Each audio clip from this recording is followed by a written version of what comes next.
The Army says it's likely one of its helicopters sparked the bushfire that now threatens the village of Tharwa near Canberra. The rapidly spreading fire began in the Orroral Valley yesterday at about 1 o'clock. Tom Maddox is near the blaze at Namadgi National Park. Tom, you've spent the day following the progress of the fire. Just how fast did it move today? Really fast, Karina. We started the day in the village of Tharwa, as you mentioned in your introduction, which is now being threatened. And certainly the vibe this morning wasn't a feeling of being threatened. Emergency authorities there told a meeting of over 100 residents that this watch and act fire this morning, as it was burning in a southeasterly direction and was only trickling north towards the area of where we are. And certainly people were prepared for worsening fire conditions this week, but not for necessarily the prospect of having to be evacuated as they have been now. We know this fire has burnt more than 6,000 hectares. That's going to approach 7,000 tonight. It's moved at a rate of about 400 hectares per hour, so very fast moving fire today, Karina. How prepared were residents in the path of the fire? Well, certainly those at the Tharwa Community Hall this morning were prepared. They have been through this before. Some of them have been through the devastating 2003 fires, and the advice from authorities was pretty clear, and that's to be prepared for this fire to get worse because of those dry, hot and gusty winds that are forecast this week.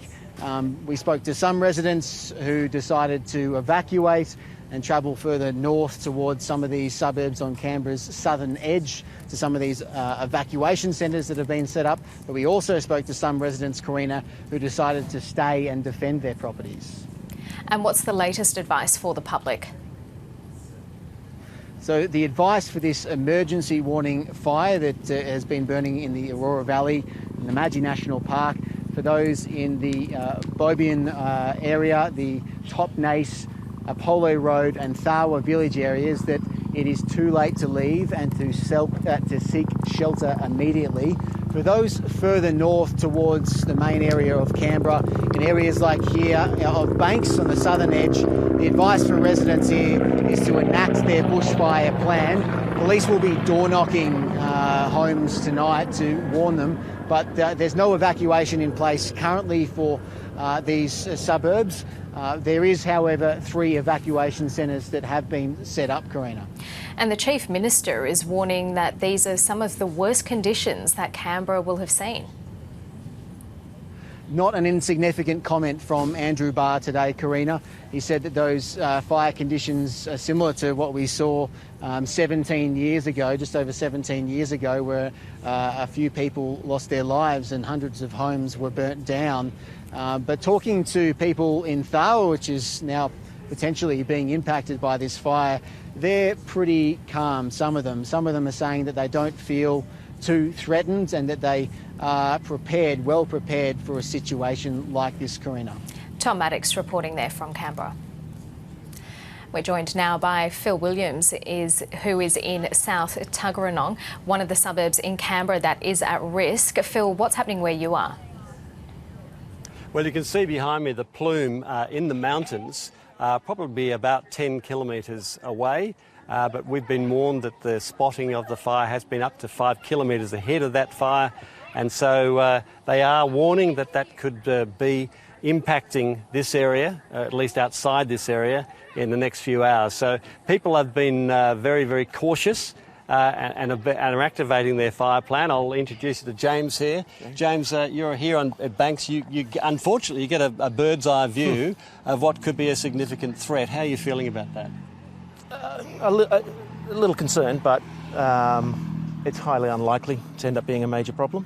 But you can't take it for granted. It wasn't meant to come anywhere near us today, and it is, so we take it seriously. And of course, Canberra has that terrible experience of 2003 where hundreds of homes and people were killed. Has that sharpened people's attention, do you think? Oh, definitely. Anyone who was here remembers how quickly it came in and how devastating it was, and it was so unexpected. So I think, once bitten, twice shy. Everyone's a lot more aware, and with everything that's been happening this month, everywhere around, it's it's a concern. And of course, up and down the street, people are looking. They're obviously concerned. No one's being blasé about this, but there's no panic. No, well, there's no need.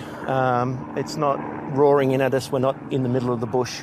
You know, if it does become a problem, there's time to get out, and everyone's prepared. Everyone's packed. Everyone knows what they're going to do if it comes to that. So, we just keep an eye on it and help each other out if we need to. It's a really good street. People, we know each other, look out for each other. So, we'll be okay.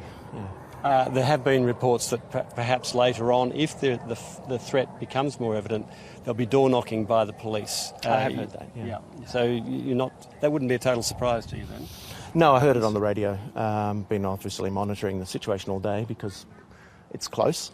And everyone's been listening to ABC. We'll keep up with it and do what we need to do. James, thanks very much, and I guess that really encapsulates the mood and the experience here. And that is, however terrible the 2003 fires were, they have in a sense educated the people of Canberra to be prepared, perhaps better prepared than other areas that have not been so affected in the past. So we just wait and see what happens. You can see that plume, it's just over the hill there.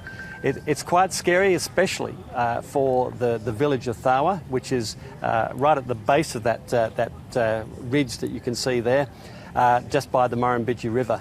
And at the moment, Canberra people are simply hoping we do not get a repeat of what happened in 2003. That is seared into their minds, and they're very, very cautious, but as I say, not panicking.